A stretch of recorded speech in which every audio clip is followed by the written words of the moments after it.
a world record.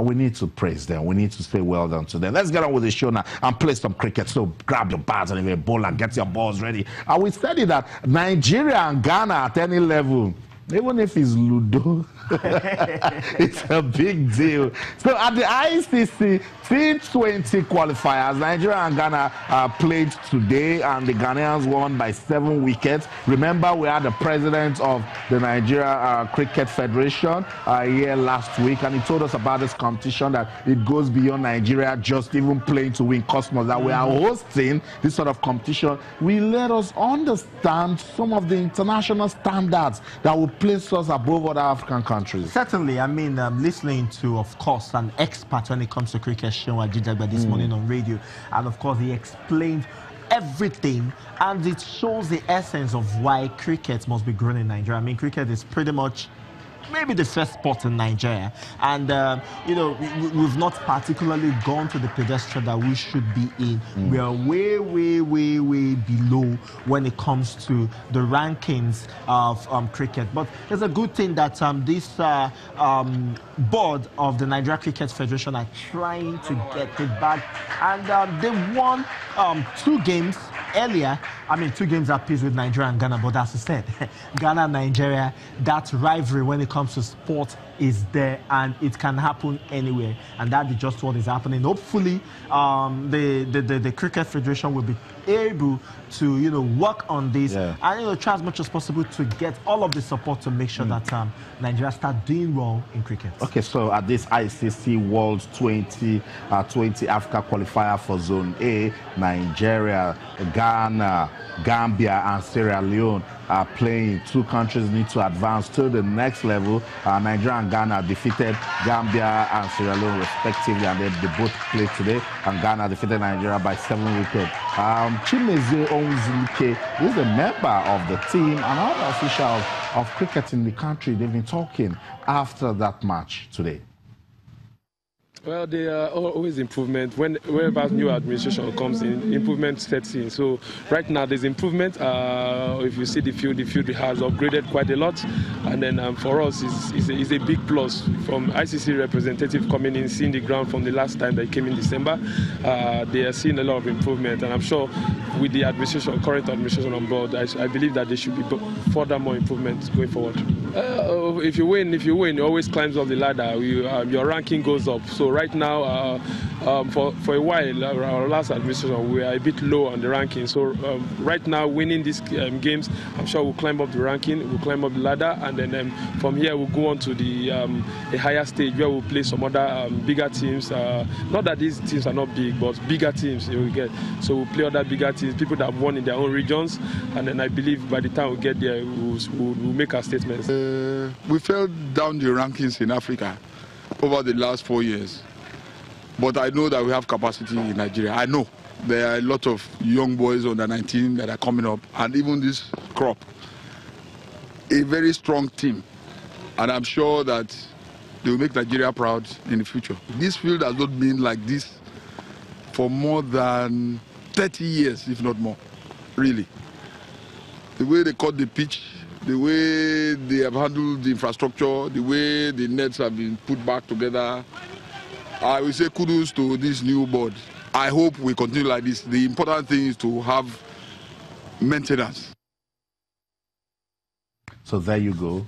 Nigeria didn't win that cricket match against Ghana, but there are positives out of it. Chimeze mentioned it, and the official also mentioned it. Cosmos, if there was no chance to host this, we won't be saying that the ground has been upgraded. You see what I'm saying? So they need to look at ways that, aside, look, we should go beyond just go and play and win, and start looking for other ways we can develop sports. Certainly. I mean, and one of the ways is the fact that we need to start maintaining the little improvements to that oval at the Tafawa Balewa Square.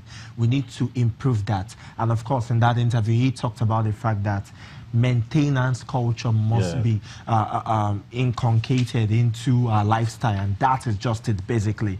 Now we need to start improving on this maintenance infrastructures as well are very, very important, very, very important, and that is something Nigeria hosted.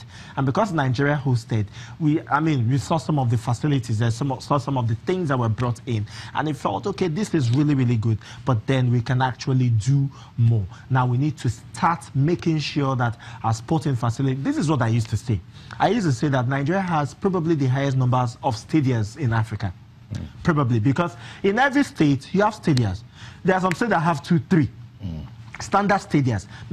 Maybe not maintained, maybe dilapidated, but then you have standard stadiums. Now, when you refurbish these stadiums or these sporting facilities, and you furnish them and you make sure that you maintain them, certainly it will work for you, it will be useful for you as you go on. South Africa are enjoying the dividends of the 2010 World Cup. In fact, they are enjoying the dividend of the 1995 Rugby World Cup. 8 years after, those facilities are still in good use in South Africa. So big lessons for the Nigeria Cricket Federation. We like that cricket is back seriously in the country. So let's continue to support them. And if you've got some time and you love cricket, just go to the Oval right there and see the best of cricket in the country. Sports Tonight on Channels Television from cricket. Let's go to volleyball. I keep telling you that is an action-packed world of sports. We're having the Zone 3 Africa Volleyball Clubs Championship in Lagos at the Teslim Balogun Stadium. It's for volleyball clubs in the country. And for the women team, we have NCF from Benin Republic, the Tukon Legacy from Nigeria, Customs from Nigeria, and Police from Ghana.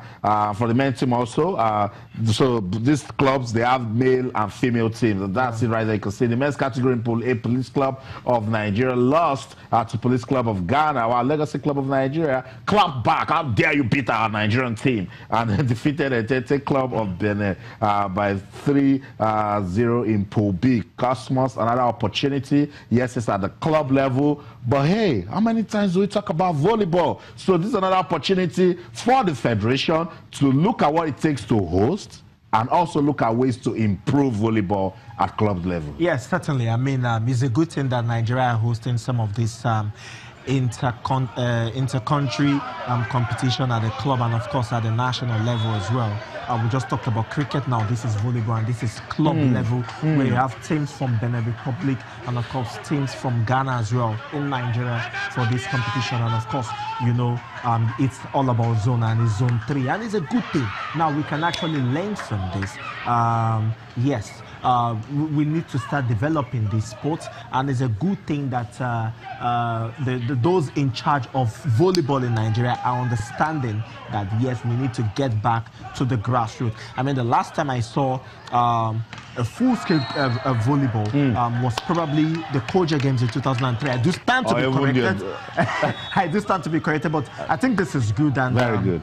Very good. Hopefully, Nigeria will be able to learn from this. And it will encourage more persons to get involved, more clubs to come out and play volleyball, because volleyball is actually a good sport for recreation. Sports Tonight on Channels Television. Let's go on this break. When we come back, brace up for it. We'll talk about what happened to Pt.2 United at the CAF Confederation Cup. Don't go anywhere. Stay.